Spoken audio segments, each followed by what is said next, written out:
అతి శ్రేష్ఠుడగు యేసుక్రీస్తు నామమున నేను మిమ్మలను దీవిస్తూ ఉన్నాను. ఈనాటి వాక్య సందేశమును వినుచున్న మీకు దేవుడు ఒక కొత్త జీవన మార్గాన్ని, జీవిత అంశాన్ని మీకు బోధిస్తూ ఉన్నాడు. ప్రియులకు సహోదరులారా, ఒకసారి ఇంటర్మీడియట్ చదువుతూ ఉండేటువంటి అబ్బాయిల హాస్టల్కు ఇన్ఛార్జిగా పనిచేస్తూ ఉన్నప్పుడు ఆ యొక్క విద్యార్థులు ఆ యవ్వన ప్రాయంన చాలా దుడుకు స్వభావం కలిగిన వ్యక్తులై ఉంటారు. ఈ అబ్బాయిలు ఈ యొక్క యవ్వన ప్రాయమున చాలా ఉత్సాహవంతులై ఉంటారు.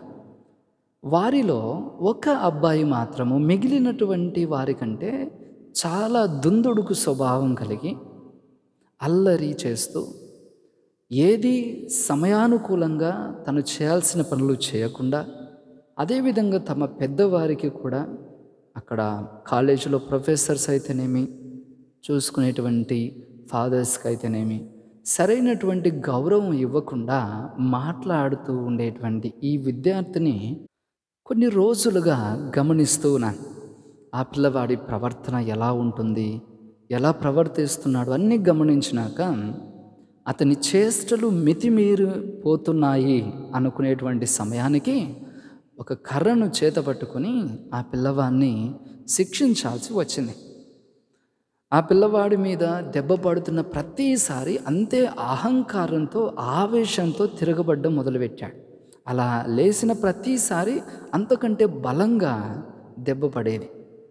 కొద్దిసేపటికి అతడు నెమ్మదిగా కూర్చొని ఆలోచన చేసుకుంటూ తల కింద పెట్టుకున్నాడు. ఈలోపు పక్కకు వెళ్ళడం జరిగింది. కానీ మరుసటి రోజు నుంచి ఆ పిల్లవాడి ప్రవర్తనలో చాలా తేడా వచ్చింది. అంతకుముందులాగా అంత అల్లరి చేసుకుంటూ కానీ లేడు. సమయానుకూలంగా టైం టు టైం ఎక్కడ ఉండాలో అక్కడ ఉండడము, చదవడము, ఆ అల్లరి చేష్టలన్నీ కూడా తగ్గిపోయాయి. అంత క్రమంగా సాగిపోతుంది. ఆ విధంగానే తన యొక్క ఇంటర్మీడియట్ చదువులన్నీ పూర్తి చేసుకున్నాడు. ఆ రోజు పడినటువంటి దెబ్బలు తప్ప ఆ తర్వాత ఏనాడు కూడా దెబ్బలు తినదగేంత పని, ఆ తప్పు కానీ ఏ రోజు చేయలేదు. తన చదువులు పూర్తి అయిపోయినాయి. ఇక చివరిగా ఈ యొక్క విద్యార్థులను ఇంటికి పంపించాల్సిన సమయంలో చిన్న ఫేర్వెల్ పార్టీ, ఒక వీడ్కోల్ కార్యక్రమం ఏర్పాటు చేయడం జరిగింది. ఆ కార్యక్రమంలో విద్యార్థులు కూడా తమ యొక్క అనుభవాలను పంచుకునడానికి వాళ్ళకు ఒక అవకాశం ఉంటుంది. అప్పుడు ఈ అబ్బాయి ఎవరైతే మొదట తన్నులు తిన్నాడో ఈ అబ్బాయి స్టేజ్ మీదకి వెళ్ళాడు. స్టేజ్ మీదకి వెళ్ళి చెబుతా ఉన్నాడు, నా చిన్నప్పుడే నాన్న చనిపోయాడు. నాన్న ఉంటే నేను ఎలా పెరిగేవాన్నో నాకు తెలియదు. కానీ నేను ఎప్పుడైతే ఈ కాలేజీకి వచ్చానో, ఈ హాస్టల్లో ఉన్నానో, ఫాదర్ నన్ను ఒకసారి శిక్షించాడు కఠినంగా.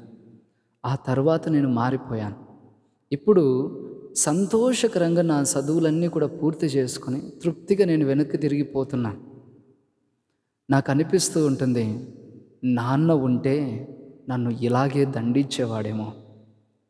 నేను దారి తప్పిన ప్రతిసారి నాన్న ఉంటే ఇలా దారిలో పెట్టేవాడేమో అని నాకు ఆ ఫాదర్ దండించిన తర్వాతనే నాకు అర్థమయ్యింది అని. ప్రియులకు సహోదరులారా, మనము చిన్న వయసు నుంచి ఎదిగేటువంటి క్రమంలో మన పెద్దలు మనల్ని శిక్షిస్తారు, దండిస్తారు, కొన్నిసార్లు మందలిస్తారు. అవన్నీ కూడా మన మేలు కొరకే. ఇది కేవలము నరులమగు మన మధ్య విషయం మాత్రమే కాదు, దేవుడు కూడా ఇదే మార్గంలో వెళ్తూ ఉన్నాడని వాక్కు చెబుతుంది. హెబ్రీయులకు రాయబడిన లేఖ 12వ అధ్యాయము 5-6 వచనాలు మనం చదువుతున్నాం. కుమారుడా, ప్రభువు నిన్ను శిక్షించినప్పుడు శ్రద్ధ వహింపము, ఆయన నిన్ను మందలించినప్పుడు నీవు నిరుత్సాహపడకుము. ఏలన దేవుడు తాను ప్రేమించు వానిని శిక్షించును, తాను స్వీకరించు ప్రతి కుమారుని అతడు దండించును. ఎంత చక్కటి మాటలండి. నిజంగా మన పిల్లల్ని మనం ప్రేమిస్తూ ఉంటే వాళ్ళని కాస్త శిక్షించడం కూడా నేర్చుకోవాలంట. వాక్కు చెబుతుంది, దేవుడు ఇదే మార్గంలో మనల్ని నడిపిస్తాడు. కొన్నిసార్లు మనము ఎదుర్కొనేటువంటి కష్టాలు అయ్యో ఎందుకు అని ప్రగల్భాలు పలికేదానికంటే దేవుడు మనల్ని క్రమపరుస్తున్నాడు అనే విషయం తెలుసుకోవాలి. ఈ శిక్షించే విధానము, ఈ మార్గం దేవుడు అవలంబిస్తున్నాడు. ఇది మన నిత్య జీవం వైపు, మన రక్షణకు కూడా ఉపయోగకరమనేటువంటి విషయం ఈరోజు మనం తెలుసుకోబోతున్నాం. ముఖ్యంగా అది ఏ విధంగా ఉపయోగకరం అనేటువంటి మాట మాట్లాడడానికి ముందుగా ఈరోజు ఈ నిత్య జీవం గురించి, ఈ రక్షణ గురించి వాక్కు ఏమి చెబుతుందో మనం చదువుకుంటూ ఉన్నాం. లూకా శుభవార్త 13వ అధ్యాయము 23వ వచనం. రక్షణను పొందువారు కొద్ది మంది మాత్రమేనా అని ఒకడు ప్రభువును అడిగాడు. రక్షణ గురించి తలెత్తినటువంటి ఒక ప్రశ్న ప్రభు ముందు ఉంచుతున్నా. రక్షణను పొందేవారు కొంతమందే ఉంటారా లేదా? ఇది ప్రభువుకు సంధించబడినటువంటి సూటైనటువంటి ప్రశ్న.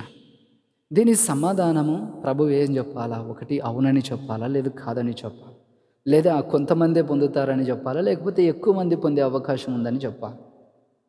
కానీ ప్రభువు ఈ ప్రశ్నకు అసలు సమాధానమే చెప్పడు. ఎంతమంది పొందుతారనేటువంటి దానికి సమాధానం చెప్పడు. కానీ ఈ రక్షణ పొందడానికి మార్గం గురించి మాత్రం ప్రభు ప్రస్తావిస్తాడు. ఎందుకు ప్రభువు ఆ ప్రశ్నకు సూటి ప్రశ్న అయినప్పటికీ కూడా సూటిగా సమాధానం చెప్పకుండా మరొక కోణాన్ని ప్రస్తావిస్తున్నాడు? ఎందుకు ఈ విధంగా ఎంతమంది పొందుతారు రక్షణను అనేటువంటి దానికి సమాధానం చెప్పకుండా ఎలా పొందాలనే దానికి ప్రభువు సమాధానం చెప్తున్నాడు. ప్రభువు ఈ విధంగా సమాధానం మార్చడంలో ఒక ఆంతర్యం ఉంది. ఎందుకు అంటే రక్షణ ఎంతమంది పొందుతారు అని లెక్కలు కట్టుకుంటూ కూర్చోవడం నీ పని కాదు. చాలామంది అలాగే చూస్తాం. మనము ఎప్పుడు మన జీవితాన్ని పరిశీలన చేసుకునే దానికంటే పక్కన వాడి జీవితాన్ని పరిశీలించడం ఎక్కువ. అందుకే పక్కన వాడు ఎలా బ్రతుకుతున్నాడు, వాడెలా ఉంటున్నాడు, వీళ్ళేం సంపాదించారు అని మన చూపు ఎక్కువ సమయం కూడా పక్కన వాళ్ళ మీద ఉండిపోతుంది. కానీ అది నీ పని కాదు. అవతల వాళ్ళు రక్షణ పొందుతున్నారా లేదా అనేది నీ బాధ్యత కాదు. దానికోసం నువ్వు లెక్కలు కట్టి ఎంతమంది పోతారు, ఇంతమంది పోరు అని చెప్పడము అది నీ బాధ్యత కాదు, అది నీ పని కాదు. నువ్వేం చేయాలో తెలుసా? నువ్వు రక్షణ పొందాలి అంటే నువ్వెలా ఉండాలి అని తెలుసుకోగలగాలి. అందుకే ప్రభువు ఆ ప్రశ్నకు సూటైన ప్రశ్న అయినా కూడా సూటిగా సమాధానం చెప్పట్లేదు. ఏం చెప్తున్నాడు? నువ్వు పొందాలంటే ఏం చేయాలి, నీవు రక్షణ సంపాదించుకోవాలంటే నువ్వు ఎలా ఉండాలి, సో దాని గురించి నువ్వు ఆలోచన చేయాలే కానీ పక్కన వాళ్ళ గురించి కాదు. దేవుడిచ్చేటువంటి రక్షణ స్వభావరీత్యా సమస్త ప్రజలకు కూడా అది ఒక అవకాశంగా ఉంచబడింది. అందరూ ఈ యొక్క భాగ్యానికి యోగ్యులయ్యేటువంటి అవకాశం మన ముందు ఉంచబడింది. ఈరోజు మొదటి పట్టణంలో కూడా మనం చూస్తూ ఉన్నామండి. యెషయా ప్రవక్త చెప్తూ ఉన్నాడు, ఈ చెల్లాచెదురైనటువంటి ఇజ్రాయేలీయులు ఎవరైతే ఉన్నారో వారందరూ కూడా తిరిగి వస్తారు. ఈ ప్రజలు ప్రపంచ నలుమూలల నుంచి తిరిగి వస్తారంట. వారందరినీ కూడా ఒక రాచరిక మర్యాదలతో ప్రభు తన యొక్క పర్వతాన్ని చేరేలాగా చేస్తాడు. ఈ ప్రభు పర్వతం అంటే ప్రభు నివాసం ఉండే స్థలం, అనగా అదే నిత్య జీవం. అంటే ఈ నిత్య జీవితాన్ని వైపు చేరవేర్చడానికి అందరికీ కూడా ఒక అవకాశం వాళ్ళ ముందు ఉంటూ ఉన్నది. అందరి కోసం ఉంది ఈ రక్షణ, అందరూ పొందుకోవచ్చు. అందుకే దీనిని కొంతమందికి లిమిట్ చేయడం అనేది మన దృక్పథం కాకూడదు ఎప్పుడు కూడా. ఇదేదో మనం చూసేటువంటి చిన్న సరస్సో లేదా అప్పుడప్పుడు పారేటువంటి చిన్న నదుల వంటిది కాదండి. ఈ రక్షణ అంటే అదొక జీవనది, ఒక మహాసముద్రం. ఏ కాలము ఇది ఎండిపోదు. ఎటువంటి కాల పరిస్థితుల్లోనైనా సజీవంగా నీళ్లతో తొణికిసలాడేటువంటి ప్రాంతం ఇది. అందరి దాహాన్ని తీర్చగలిగేది. అదేవిధంగా రక్షణ అనేది అందరికీ సమృద్ధిగా ఏర్పాటు చేయబడింది. కానీ దాన్ని సమీపించడము, చేరుకోవడము అది మన పనులు. మనం ఏ విధంగా దాన్ని సమీపిస్తున్నాం, ఏ విధంగా వెళ్తూ ఉన్నాము అనేటువంటి రీత్యా ఆలోచన చేస్తూ ఉన్నప్పుడు ఈరోజు మనము ఈ యొక్క 2 విషయాలను గుర్తు చేసుకుంటూ ఉన్నాం. మొట్టమొదటగా నీవు నీ జీవితమున శ్రమనొందాలి. ఒక శిక్షణ నీకు అవసరం. మొట్టమొదటిది ప్రభువు నీకు ఇచ్చేటువంటి శిక్షణ. నీ జీవితంలో నీవు ఒక దారి తప్పినప్పుడు, నీవు ఒక బాధ్యతలు మర్చిపోయినప్పుడు, నీవు తప్పులు చేస్తూ ముందుకు వెళ్తూ ఉన్నప్పుడు, అటువంటి సమయంలో ప్రభువు నిన్ను శిక్షిస్తూ ఉన్నాడు. ప్రభు నిన్ను శిక్షిస్తూ ఉన్నాడు. ప్రభువు మనల్ని శిక్షించినప్పుడు అది మనకు బాధగానే ఉంటుంది, కానీ అది మన మేలు కోసమే. వాక్కు చెబుతుంది, హెబ్రీయులకు రాయబడిన లేఖ 12వ అధ్యాయము 11వ వచనం చెబుతూ ఉన్నదండి. మనము శిక్షింపబడినప్పుడు మనకది దుఃఖకరముగానే తోచును, కానీ సంతోషకరముగా కాదు. కానీ తదనంతరము అట్టి దండనచే క్రమశిక్షణ పొందినటువంటి వారు నీతివంతమైన జీవితమును బహుమానముగా పొందుదురు. అంటే సరైన సమయంలో నువ్వు దారి తప్పినప్పుడు, క్రమం తప్పినప్పుడు, పాపంలో కూరుకుపోతా ఉన్నప్పుడు దేవుడు మనల్ని దండిస్తాడు. మనకు వచ్చేటువంటి శిక్షలు, ఈ విధానాలు ప్రతీది కూడా మనం అలా పొందుకుంటాం. కొన్నిసార్లు అవి మనల్ని క్రమపరుస్తాయి, అవి మనల్ని నలగగొడతాయి, అవి మనల్ని పుటము వేయగా తీయబడినటువంటి బంగారంలాగా ఒక స్వచ్ఛమైనటువంటి మేలిమి వస్తువుగా మనల్ని నిలబెడుతుంది. ఇది మనం అంగీకరించి తీరాలి. ప్రతి జీవితంలో కూడా కష్టాలు కామన్. అవి మనల్ని సరిచేస్తూ ఉన్నాయి. అవి మనము పాపం చేసినప్పుడు అవే మనల్ని క్రమపరుస్తాయి. మనము నింపాదిగా నిలబడేలాగా మనల్ని భూమిలో స్థిరపరుస్తాయి. మనకు ఒక ఉదాహరణను పరిశుద్ధ గ్రంథంలో ఇవ్వబడుతూ ఉన్నదండి. హెబ్రీయులకు రాయబడిన లేఖ 12వ అధ్యాయము 10వ వచనము. వారికి మంచిదని తోచిన విధముగా మన తండ్రులు ఈ కొలదిపాటి జీవితమునకై మనలను శిక్షించిరి, కానీ ఆయన పవిత్రత యందు మనము పాలు పంచుకున్నటకై మన మేలు కొరకే దేవుడు మనలను శిక్షించును. ఈ లోకంలో తండ్రులు తమ పిల్లలు సక్రమైన మార్గంలో వాళ్ళు జీవించేది కొంతకాలమే, ఎవరమైనా కొంతకాలమే. మరి ఈ కొద్దిపాటి జీవితము కూడా క్రమశిక్షణతో ముందుకు వెళ్ళాలనే ఉద్దేశంతో మన సొంత తండ్రులు మనల్ని శిక్షిస్తారు. అదేవిధంగా ఒక శాశ్వత జీవితం కోసమని, దేవుని పవిత్రత యందు మనం ఎల్లకాలము కొలుగు ఉండటం కోసము దేవుడు కూడా మనల్ని శిక్షిస్తూ ఉన్నాడు. మనల్ని శిక్షిస్తూ ఉన్నాడు అని చెప్పడం కంటే దేవుడు మనల్ని క్రమపరుస్తున్నాడు అని చెప్పుకోవాలి. అందుకే దేవుడు మనకు ఏవైనా కష్టాలు అనుగ్రహించి, లేదా నీ జీవితంలో ఇప్పుడు బాధలు అనుభవిస్తున్నావా?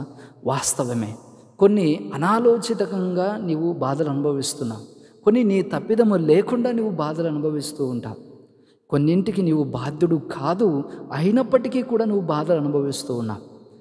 ఏది ఏమైనా కూడా గుర్తుంచుకో, దేవుడు నీ జీవితంలో నిన్ను స్థిరపరుస్తున్నాడు. అది తప్పిదం వల్ల వచ్చినప్పుడు నిన్ను క్రమపరుస్తున్నాడు. నీవు నిర్దోషివైనా నువ్వు బాధలు అనుభవిస్తూ ఉన్నావంటే దేవుని పవిత్రతలో నువ్వు పాలు పంచుకోవడానికి సంసిద్ధుడు అవుతున్నావు. యేసు ప్రభు ఏం తప్పు చేశాడని శిక్షలు అనుభవించాడండి. అతడు ఏం పాపం చేశాడని ఆ శిలువ మరణాన్ని అతడు అంగీకరించాల్సి వచ్చింది. అన్ని కొరడా దెబ్బలు, అంత శరీరం అంత గాయము అనుభవించాల్సి వచ్చింది. చివరి రక్తపు బొట్టును కూడా అతడు చిందించాల్సి వచ్చింది. దేనికోసం? ఇదిగో మన తప్పుల కోసం అతడు దాన్ని అనుభవించాల్సి వచ్చింది. మరి మన కోసమే అతడు అంత బాధను పొందితే, మన జీవితాలను క్రమపరచుకోవడానికి మనం కొద్దిపాటి బాధను కూడా పొందుకోకుంటే ఎలా? ఇది దేవుడు మనల్ని సరిచేసేటువంటి విధానం. ఈ విధానం ఇక్కడనే జరగాలి. కారణము, అప్పుడే ఆ నిత్య జీవితానికి సరైనటువంటి యోగ్యత పొందుకునేటువంటి బిడ్డలుగా మనం మార్చబడుతూ ఉన్నామని తెలుసుకోవాలి. ఇక రెండవ విషయం ఏంటి అంటే, ఈనాటి సువిశేషంలో ప్రభు చెబుతూ ఉన్నాడు, ఆ నిత్య జీవితానికి రక్షణ పొందుకోవడానికి మార్గాన్ని ప్రస్తావిస్తూ ప్రభు అంటూ ఉన్నాడు. లూకా శుభవార్త 13వ అధ్యాయము 24వ వచనము. ఇదిగో ఇరుకైన మార్గమున మీరు ప్రవేశింపము, అనేకులు ఈ ద్వారమున ప్రవేశింప ప్రయత్నించరు, కానీ అది వారికి సాధ్యపడదు. అంటే నిత్య జీవితానికి వెళ్ళేటువంటి మార్గము ఇరుకైన మార్గము, కష్టమైన మార్గము. ఇక్కడ బాధలుంటాయి, కష్టాలుంటాయి, రాళ్ళు, ముళ్ళు, ముళ్ళ పొదలు, ప్రతీదీ ఈ మార్గంలో వస్తుంది. ఈ దారి గుండా వెళితేనే నీవు నిత్య జీవితాన్ని చేరుకుంటావని ప్రభువు మనకు తెలియచేయడం జరుగుతుంది. ప్రియులకు సహోదరులారా, ప్రభు అంటున్నాడు, ఈ ఇరుకైన మార్గం గురించి మనకు ప్రస్తావిస్తున్నాడు. ఇది పరలోకపు ద్వారం. నిజానికి ప్రభువు చెబుతాడు, నేనే ద్వారమునని. యోహాను శుభవార్త 10వ అధ్యాయము 9వ వచనము, నేనే ద్వారమును, ఎవడేని నా ద్వారా ప్రవేశించిన ఎడల వాడు రక్షణ పొందును. అంటే ఈ రక్షణకు మార్గము ఇరుకైన మార్గం అని ప్రభువు ప్రస్తావిస్తూ, ఇంకొక చోట ఈ ద్వారము, ఈ మార్గము కూడా నేనే ఉన్నాను, అంటే ప్రభు ద్వారానే నిత్య జీవితానికి మనము వెళ్ళగలుగుతూ ఉన్నాం. మరి ప్రభువు ద్వారం అంటే ఏంటి? ప్రభువు జీవించినటువంటి జీవిత విధానం, అతని జీవిత మార్గంలో మనం చూస్తున్నాము. ఎల్లప్పుడూ త్యాగపూరితమైన మార్గం అది, నిస్వార్థమైన మార్గం అది. అతడు అందరి కోసము తన జీవితాన్ని పణంగా పెట్టి తనను తాను అందరికీ రక్షణగా పంచి ఇచ్చాడు. ప్రియులకు సహోదరులారా, నిజమే, ఈ దారి క్రీస్తు మార్గం ఒక త్యాగపూరితమైనది. ఎన్నో శ్రమలు ఉన్నప్పటికీ కూడా చిట్ట చివరికి విజయము మనదే అని చాటి చెప్పేటువంటి మార్గము. కానీ వాక్కు అంటుంది, ఈ మార్గమున ప్రవేశింప అనేకులు ప్రయత్నిస్తారు, కానీ అందరికీ ఇది సాధ్యపడదు. ఇక్కడ మనం గమనించాలి, ఇది అనేక మంది ప్రయత్నాల్లో ఉన్నప్పటికీ కూడా అందరికీ సాధ్యం కావడం లేదంట. ఎందుకు అందరికీ సాధ్యం కాదు అంటే, నీవు ఈ మార్గంలో వెళ్ళాలి, ఈ నిత్య జీవాన్ని పొందుకోవాలని నీ స్వంత శక్తితో ప్రయత్నిస్తే నీకు ఎప్పటికీ సాధ్యం కాదు. దీనికి దేవుని కృప అవసరం, దేవుని కృప అవసరం. అందుకే అది మీకు సాధ్యం కాదు, కానీ దేవుని కృప ఉంటే ఇది సాధ్యమవుతుంది. అందుకే క్రీస్తు తనను తాను మార్గంగా ప్రకటించడంలో ఆంతర్యం ఇది. మీరు నా విలువలను, నా మార్గాన్ని, నా జీవిత విధానాన్ని మీరు అనుసరిస్తే ఖచ్చితంగా మీకు ఇది సాధ్యమవుతుంది. అంటే క్రీస్తు ద్వారా మాత్రమే మనం ఈ రక్షణను సాధ్యం చేసుకోగలుగుతామని తెలుసుకోవాలి. ఎలాగైతే ప్రతి ఇంటికి కూడా ఇల్లు ఎంత పెద్దదైనా ద్వారం చిన్నగానే ఉంటుంది, ఇంటి గుమ్మం చిన్నగానే ఉంటుంది. ఆ చిన్న మార్గంలో ప్రవేశిస్తేనే విశాలమైన ఇంటిలో మనం ఉండగలుగుతాం. పరలోక రాజ్యం అనేది ఒక ఇల్లు అయితే ఆ ద్వారము ఇరుకైన మార్గము. ఈ ద్వారం గుండానే ఆ విశాలమైన ఆ యొక్క శాశ్వత పరలోకంలోనికి మనము ప్రవేశించగలుగుతాం. ప్రియులకు సహోదరుల, కానీ వాక్కు చెబుతుంది చూడండి, ప్రభు ప్రస్తావిస్తూ ఉన్నాడు, ఈ గృహద్వారము, ఆ గృహ యజమాని ఈ ద్వారమును మూసివేస్తాడంట. కొంతమంది మూసివేసిన తర్వాత వచ్చి తలుపులు తడుతూ ఉన్నారు. ఏంటి ఈ సమయం? ఈ తలుపులు మూసేటువంటి సమయము ఈ అంత్య సమయం అని భావించండి. ఒకప్పుడు పరలోకపు ద్వారములు మూసివేయబడ్డాయి. ఆ రోజు ఆదాము ఏవలు పాపం చేసి ఏదో నుంచి బయటకు వచ్చిన తర్వాత, ఆ తర్వాత ప్రభువే ఈ పరలోక ద్వారాలను తెరిచాడు. తన ప్రాణాన్ని రక్షణ ధనముగా అర్పించిన తర్వాతనే. మరి ఇప్పుడు మరలా చెబుతూ ఉన్నాడండి, ఈ ద్వారములు మూసివేయబడతాయి. ఎప్పుడు? అంత్యకాలమందు.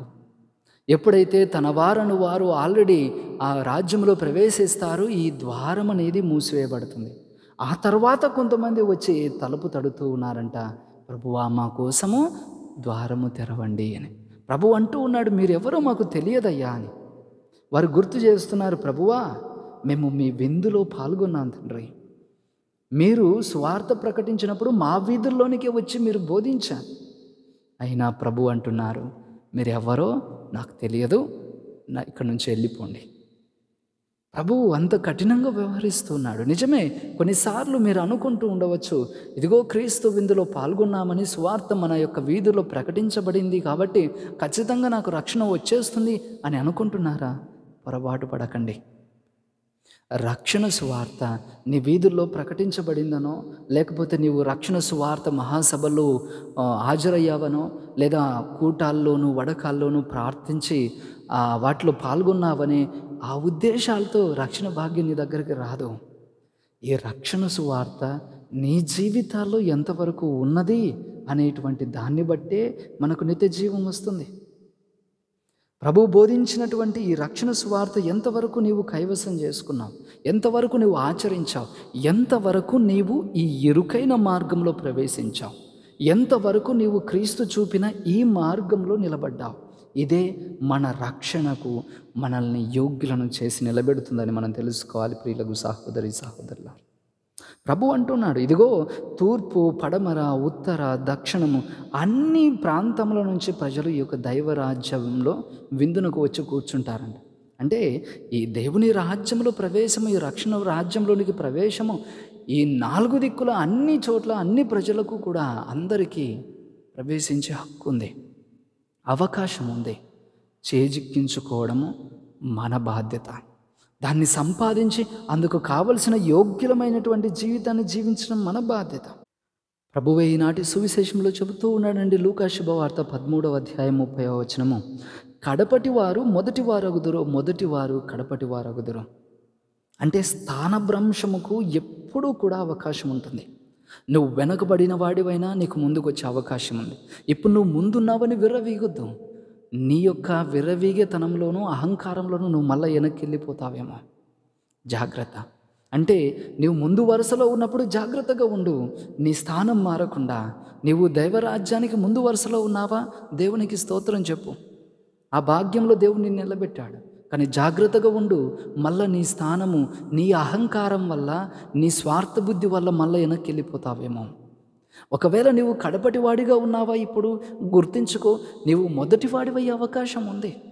నిన్ను నువ్వు సవరించుకొని ఈ స్వార్థను ఈ ఇరుకైన మార్గంలో ప్రవేశించగలిగి ప్రభువు చూపిన విలువల మార్గంలో కష్టమైన నీవు ప్రయాణం చేయగలిగితే నీవు రక్షణ భాగ్యానికి ముందటి వరుసలోనికి వచ్చి నిలబడతావు. కాబట్టి అవకాశం మనకు ఎప్పుడూ ఉంది. దేవుని రక్షణను పొందుకోవడానికైనా, ఆ రక్షణ నుంచి దూరంగా వెళ్ళిపోవడానికైనా బాధ్యత మనది. అవకాశం మనకిచ్చాడు, నువ్వు ఉపయోగించుకుంటావా? ఉపయోగించుకో. రక్షణకే ఉండాలనుకుంటే ముందు వరుసలో ఉంటే జాగ్రత్తగా అదే స్థానంలో ఉండు. వెనుక మార్గంలో ఉన్నావా, వెంటనే మార్చుకొని మరలా ఆ రక్షణకు చేరువగరా. దేవుడు మిమ్మలను గొప్పగా నడిపిస్తాడు. కాబట్టి ప్రియులకు సహోదరులారా, ఈరోజు ప్రార్థిద్దామండి. ఈ రక్షణ భాగ్యం అనేది కొంతమందికని చెప్పడానికి లేదు. ఇది అన్ని రకాల ప్రజలకు, ఈ ప్రపంచపు నలుదిక్కుల ప్రజలకు కూడా ప్రవేశించేటువంటి అవకాశము మన ముందే ఏర్పాటు చేయబడింది. ఇందు ప్రవేశించాలి అంటే అందుకు తగినటువంటి యోగ్యులుగా జీవించాలి. ప్రభువు మనల్ని శిక్షిస్తూ ఉన్నాడా? ఆ శిక్షణతో నిన్ను నువ్వు క్రమపరచుకో. ప్రభువు నీకు ఇరుకైన మార్గం చూపిస్తూ ఉన్నాడా? ఓపికగా, ఒద్దికగా ఆ మార్గములో పయనం సాగించడం నేర్చుకో. రక్షణ భాగ్యాన్ని మనమే పొందుకోగలం. కాబట్టి దేవుడు ఇటువంటి కృపకు మనల్ని చేరువ చేయమని ప్రార్థిస్తూ మేమందరినీ ఆశీర్వదిస్తూ ఉన్నాను. పిత, పుత్ర, పవిత్రాత్మ నామమున ఆమేన్.